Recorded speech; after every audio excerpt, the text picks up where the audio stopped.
mi abuela. Muchas veces hacemos ese tipo de pregunta imprudente.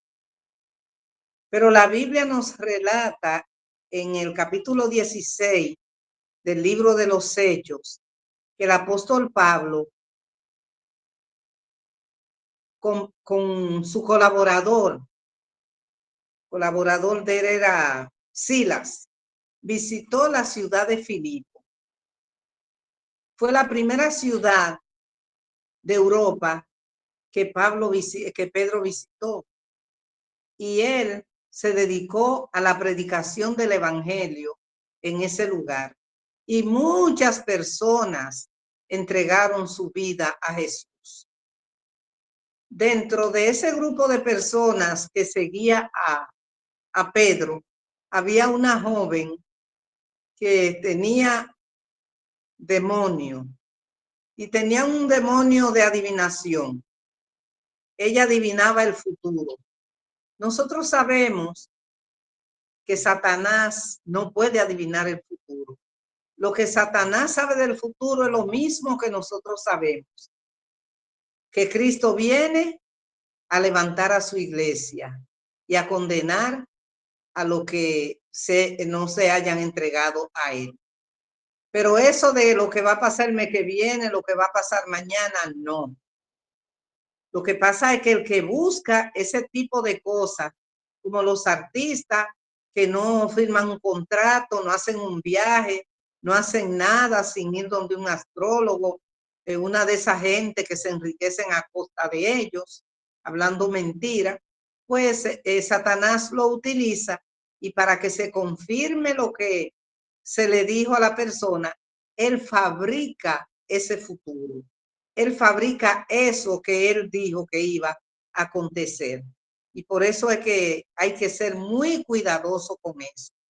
Pues esta niña no solo era adivina, no solo tenía demonio, sino que tenía dueño.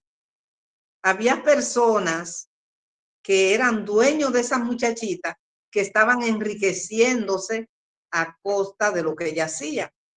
Si usted quiere saber, usted quiere ver cómo la gente acude en masa, que aparezca una persona que diga que adivina el futuro, porque la gente quiere saber el futuro, pero no quiere que Dios se lo diga. Quiere saberlo a través de lo que ellos entienden que es Dios, que no es más que un enemigo mentiroso que fabrica las cosas. Pues cuando la muchachita comenzó a perseguir a Pedro, Pedro le sacó el demonio, le espantó el demonio que la muchacha tenía. Se acabó negocio. Ya la gente no la consultaba porque ya ella no atinaba. La gente se desencantó y se apartaron. Y los dueños de ella dejaron de percibir ganancia. Pues, ¿qué hicieron? Hicieron un tumulto en el pueblo. Hicieron un escándalo, una movilización en contra de Pedro y de su acompañante. Y los guardias o los jefes romanos, las autoridades romanas, cogieron preso a Pablo y a Silas y lo metieron en un calabozo, pero antes de hacerlo, lo azotaron. Cuando Pablo entró a la cárcel, Pedro, perdón, fue llevado a la cárcel, y Silas, ellos nos comenzaron a decir: ¿pero por qué? Si somos servidores del Dios Altísimo, ¿por qué tenemos que estar pasando por esta situación? No, ellos se pusieron a cantar y a orar en la cárcel, aún estando preso, aún pasando por pruebas difíciles. Ellos alababan y adoraban el nombre de Dios. A la medianoche hizo un terremoto tremendo que sacudió la cárcel, derrumbó las paredes y las puertas de la cárcel. Y el carcelero, asustado, agarró su espada para quitarse la vida, porque las autoridades romanas eran tan malvados que si un guardia se le escapaba a un preso, pagaba con su vida. Lo mataban. No era que iban a decir, no, fue que hubo un terremoto. No, ellos lo mataban. Entonces, el carcelero, cuando se iba a quitar la vida, escuchó la voz de Pedro que le dijo, no te quites la vida porque estamos todos aquí. Él buscó una antorcha, algo, y fue y alumbró, y allí encontró todos los presos allí reunidos. De inmediato este hombre dijo, óyeme, pero esta gente son diferentes. Él había escuchado las prédicas de Pedro, él había escuchado del evangelio, pero tenía su mundo, tenía su vida, no le daba mente a eso. Pero cuando él vio la acción de estos hombres, que por eso que nosotros los cristianos debemos de predicar, no solo con palabras, sino testificar con el ejemplo. Él dijo, esta gente son diferentes. Reconoció que era un pecador, reconoció que era distinto a ellos y le hizo la pregunta más importante que debe hacer cada ser humano. ¿Qué debo hacer para ser salvo? Esa fue la pregunta que hizo el carcelero. Aquí vemos una situación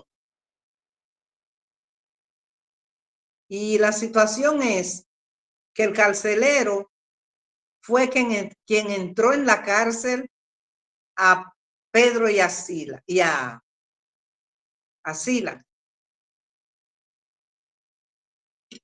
Yo no sé si lo estoy diciendo bien. Déjame ver. Sí. Él fue que lo entró en la cárcel. Él fue que le puso las cadenas. Él fue las cadenas en las manos y en los pies. Él fue quien cerró la puerta de la cárcel. Y él era el que estaba allí cuidándolos a ellos. Pero ahora los papeles se invierten. Porque es el carcelero quien le dice a ellos, ¿qué debo hacer para ser salvo?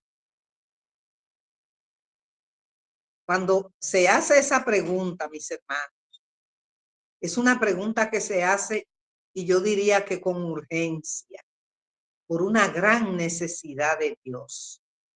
Una persona que desea ser salva, que desea entregarle su vida al Señor, que quiere ir al cielo, hace esa pregunta. Yo recuerdo que siendo yo preadolescente, desde niña, yo era muy religiosa, yo rezaba mucho, yo prendía mucha vela, pero sentí ese vacío en el alma, pero sentí esa necesidad de Dios. Entonces, un día yo dije, yo lo que voy a hacer es que le voy a ofrecer una promesa a la Virgen para que me ayude a sentirme cerca de Dios.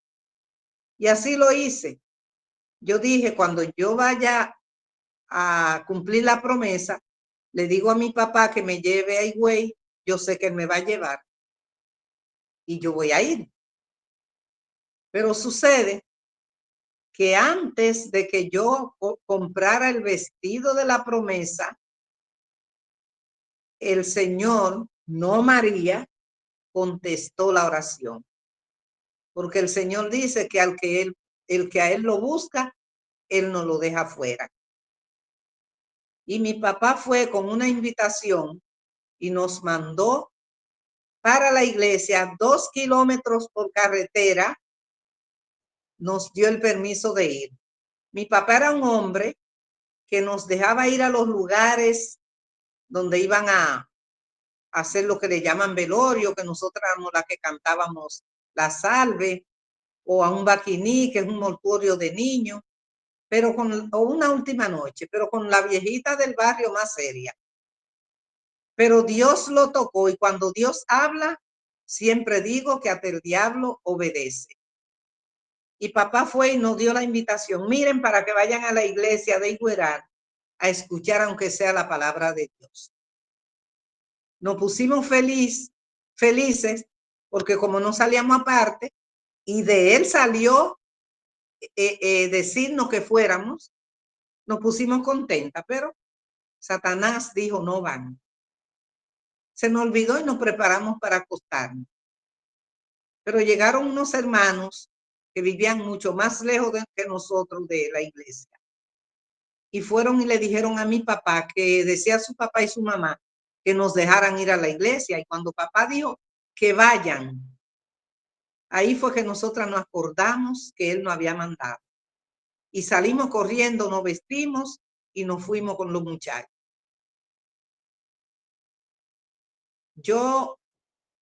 Esa eran una campaña de un mes que se hacían.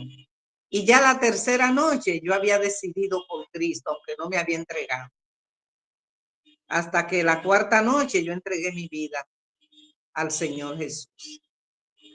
Entonces, mis hermanos, cuando usted anhela al Señor, usted tiene que buscarlo con urgencia, porque el enemigo no quiere que lo busque, no quiere. Y es por eso que esa es la pregunta más importante de la vida, y que con mayor urgencia nosotros debemos de hacer. Porque ahí está, es donde se decide nuestra salvación. En la Biblia vemos mensajes de Dios que tienen sentido de urgencia. En el Antiguo Testamento, nosotros leemos cuando Dios envió 2 ángeles a destruir o a llevar el mensaje de que Sodoma y Gomorra iban a ser destruidas. Esos ángeles fueron, hablaron con Job, pero no le dijeron, mira, nosotros vinimos porque queremos decirte algo, queremos conversar contigo, traerte un mensaje de Dios. No, ellos le dijeron, levántate, escapa por tu vida, no mires atrás, ni pare en toda esta llanura, escapa a los montes, no vaya a ser que perezca. Génesis 19. Ese es el mensaje de urgencia que Dios tiene para nosotros. Y por eso, con esa misma urgencia, nosotros debemos de decir, ¿qué debo hacer para ser salvo? En una ocasión, Jesús llegó a la ciudad de Jericó. E iba pasando y vio a un hombre trepado en un árbol. El hombre era pequeño y la multitud le impedía ver a Jesús. Y todo el mundo, cuando Jesús iba a entrar a la ciudad, hacía un alboroto. Ahí viene Jesús, porque Jesús sanaba los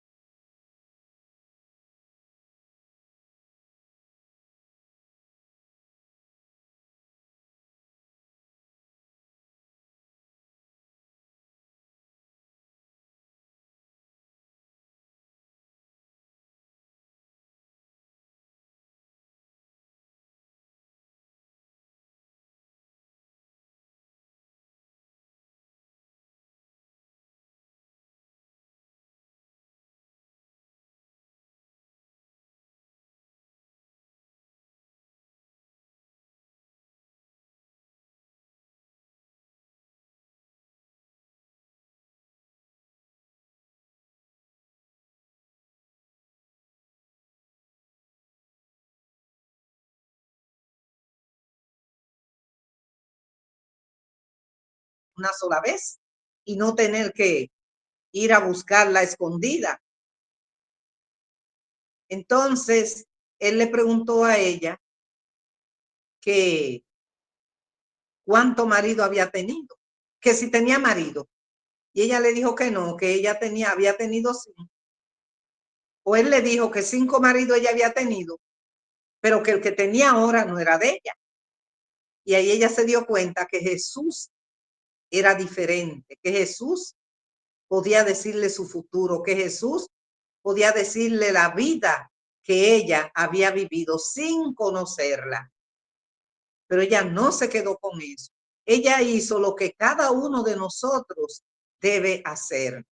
Ella salió corriendo, fue a la ciudad y se convirtió en una tremenda evangelista, porque la ciudad entera bajó a ver ese hombre del que ella estaba hablando.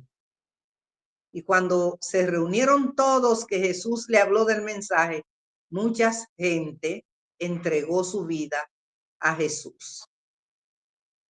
Mis hermanos, cosas grandes están pasando en el tiempo que nosotros estamos viviendo. Hay mucha tragedia, hay mucha fatalidad. Acabamos de ver una de las cosas más tristes de la historia, parecida al tsunami de Japón, donde personas con ese terrible terremoto quedaron sepultadas esperando que lo fueran a sacar, y vino un tsunami, lo inundó todo y lo ahogó. Ha pasado en muchos lugares, ha pasado. Y ahí en Venezuela pasó ese terremoto tan terrible que mató tantas personas.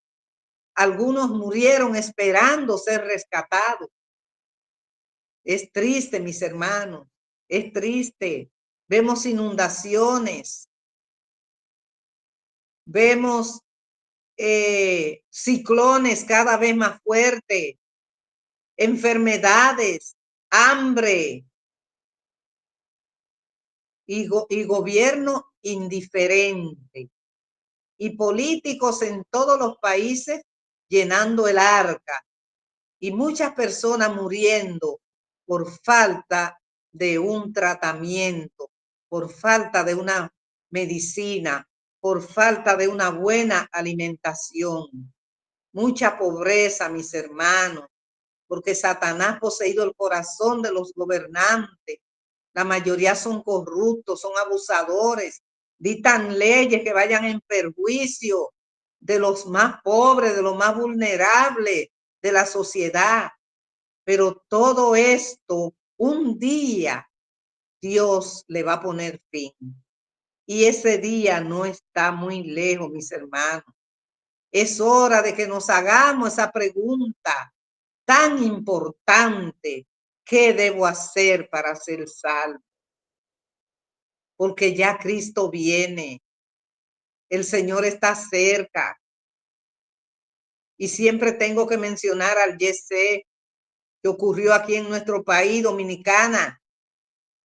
¿Quién le dijo a esos millonarios que iban entrando allí con prendas costosas, relojes caros, cadenas de oro, guillos de oro, anillos, perfumes caros, ropa cara, zapatos de marca?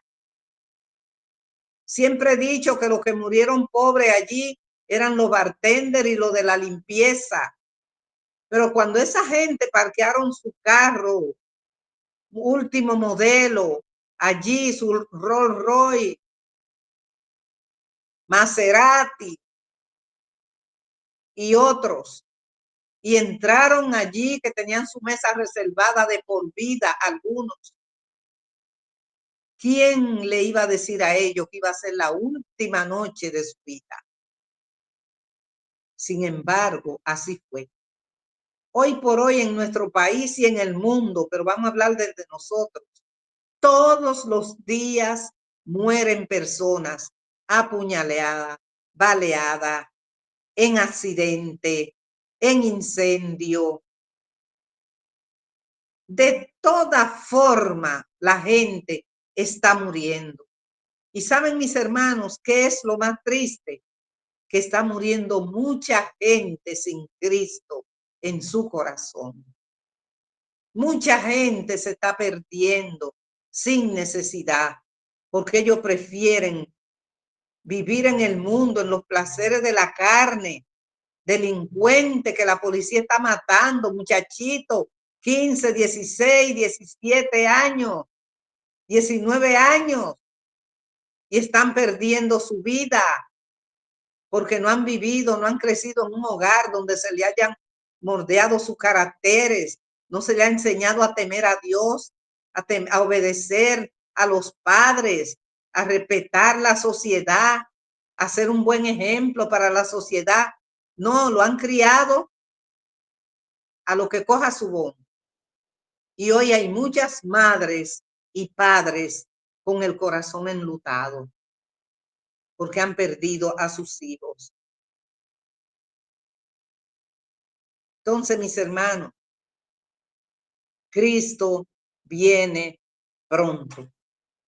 Los mismos acontecimientos lo dicen. El calentamiento global. En un sitio es fuego, en otro sitio frío extremo.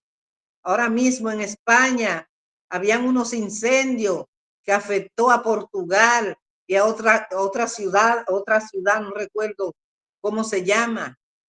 En California hay incendios. En toda esa ciudad han muerto personas, han perdido vivienda, han perdido su vehículo. Es triste, mis hermanos queridos, es triste. Y volviendo a Venezuela, ¿cuántas personas no murieron allí de inanición?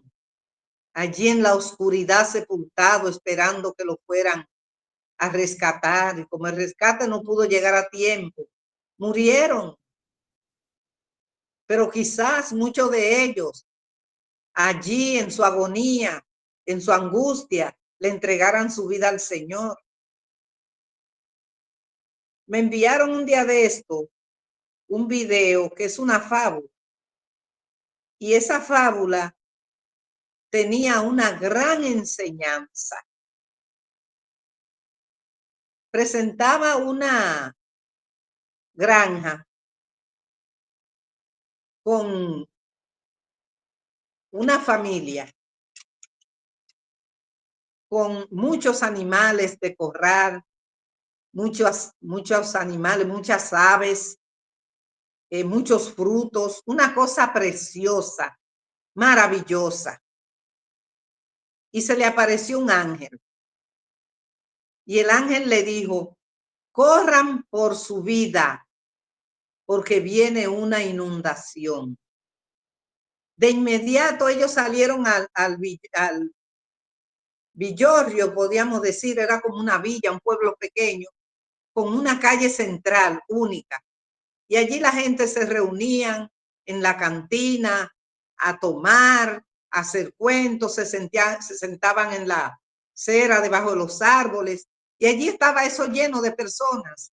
Y ellos fueron y le dijeron, corran por su vida, que viene una inundación. Y ellos comenzaron a burlarse y a reírse, que si ellos estaban locos, que cómo iba a haber una inundación en aquel lugar si no había llovido. Pero parece ser que en otro lugar, por una montaña, había llovido.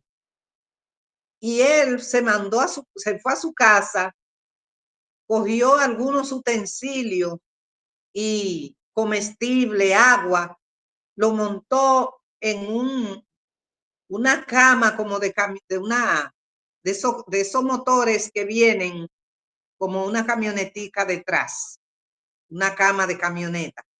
Y ahí él subió toda su familia y salió.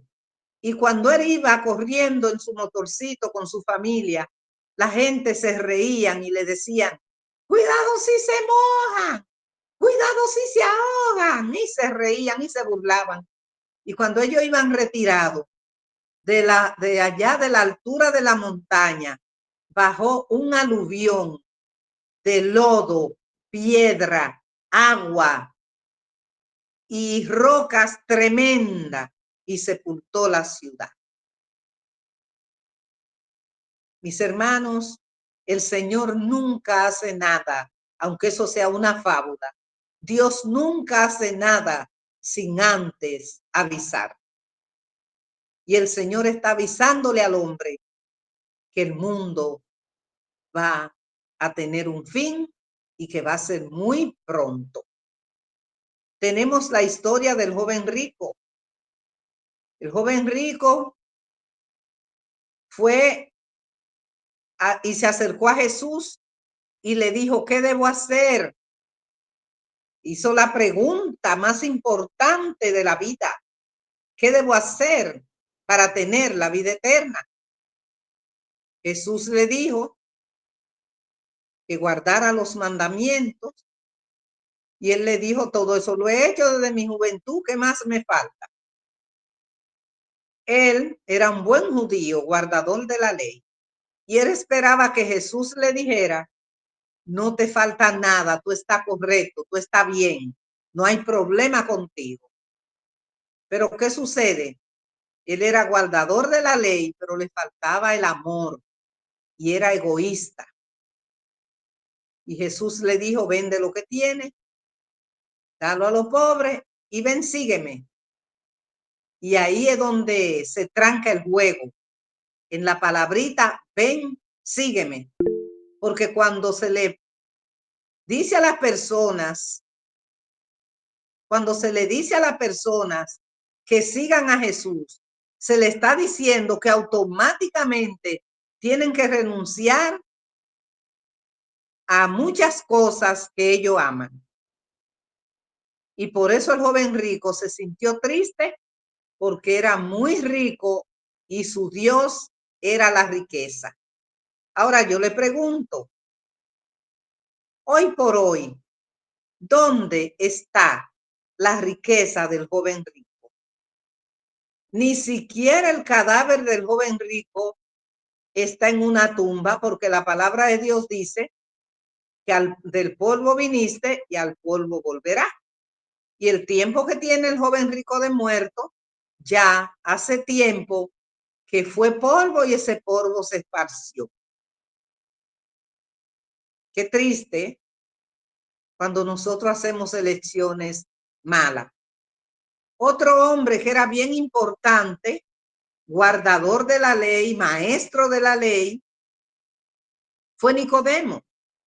Recuerden que los fariseos creían que ellos eran la última Coca-Cola del desierto o la última gota de agua del desierto, porque ellos se creían perfectos. Y él fue donde Jesús, a escondida, para que no lo vieran lo de su clase. Él fue de noche a Jesús para que no lo vieran, porque él era un príncipe de la sinagoga. Y cuando conversó con Jesús, le hizo la misma pregunta: ¿qué debo hacer para ser salvo? Y Jesús le dijo que tenía que nacer de nuevo. Y él dijo, ¿y cómo va a ser que yo voy a tener que entrar, un hombre después de hombre, después de ser adulto, va a entrar al vientre de su madre para nacer? ¿Ustedes creen que Nicodemo no entendió lo que Jesús le dijo? Él sí lo entendió, pero Nicodemo hizo como hacía mi papá. A veces conversando conmigo de la Biblia, siendo yo muy jovencita, él comenzaba a buscarme argumentos para debatir lo que yo le decía. Y un día, gracias a Dios que murió en el Evangelio, un día, cuando él no encontró palabra para contradecirme, me dijo, no te preocupes, que cuando Cristo venga, yo me agarro de la pata de uno de ustedes y subo con ustedes. Si así fuera, mis hermanos, esa pregunta de qué debo hacer para ser salvo es algo que es individual. Yo no la puedo hacer por mis hijos, yo no la puedo hacer por mi esposo no la podía hacer por mí, yo no la puedo hacer por mi mamá ni mi papá, ni por mi vecino. yo tengo que preguntarla por mí misma. ¿Qué debo hacer yo para ser salvo? Entonces, Nicodemo, aunque a lo calladito, pasó a ser discípulo de Jesús. Ahora, yo le pregunto a alguien que está aquí con nosotros, que no ha aceptado a Jesús, ¿qué hay en tu vida que te separa de Dios? ¿Qué hay en tu vida que impide que tú te hagas esa pregunta y acepte a Jesús como tu único Salvador? El Señor Jesús está a la puerta. El Señor Jesús viene pronto.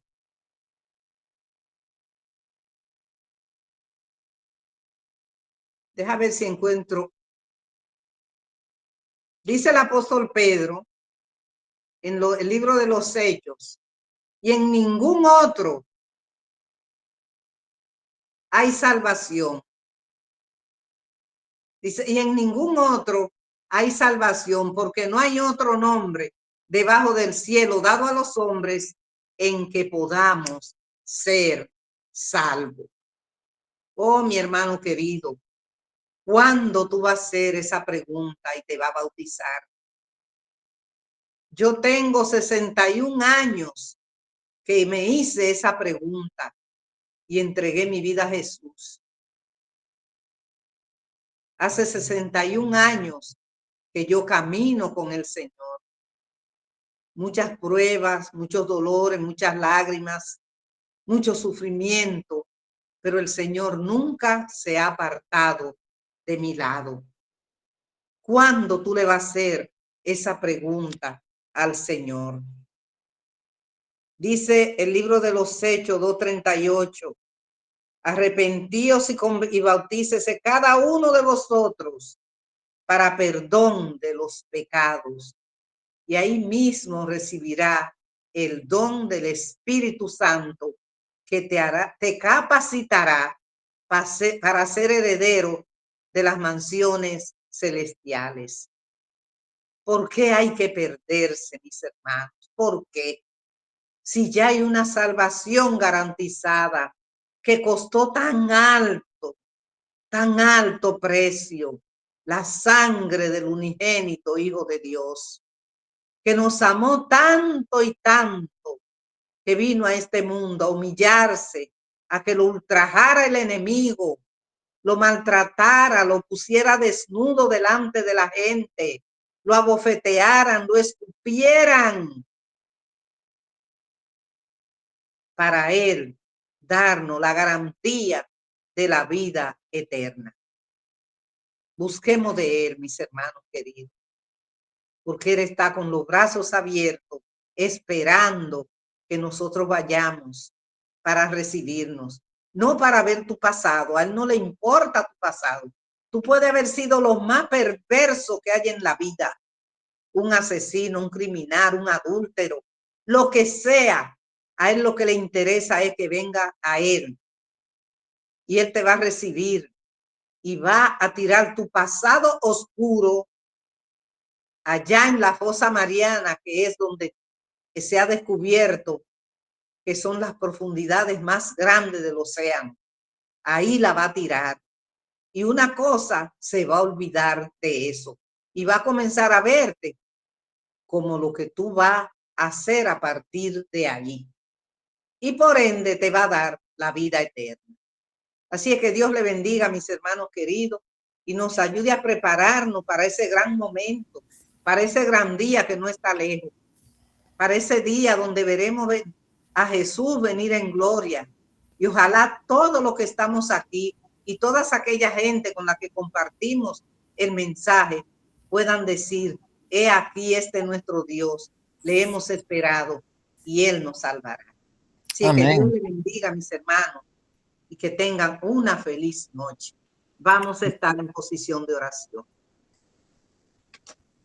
Querido Padre que moras en los cielos, te alabamos y te glorificamos, buen Señor, porque tú eres grande, porque tus maravillas son infinitas, porque tu poder es inmenso y porque nosotros te necesitamos. Y es por eso que acudimos cada día a ti para poder enfrentar las dificultades y ponerla en tus manos.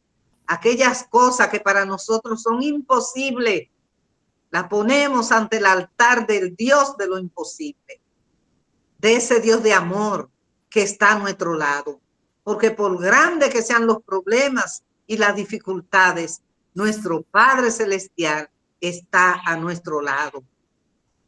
Así es que bendice cada uno de los que estamos aquí, de los que componemos este grupo pequeño, y los que estén pasando por situaciones difíciles, de enfermedades, de desempleo, de deudas, problemas de depresión, nuestros hijos, nuestros nietos, todo lo que estén pasando, la familia, los hogares, que es donde Satanás más ataca, puedan ser liberados en el nombre de Jesús.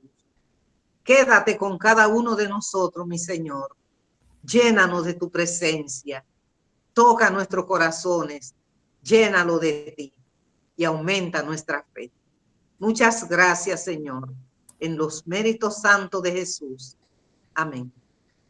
Amén. Amén, amén. Muchas gracias, mi hermanita Ramona.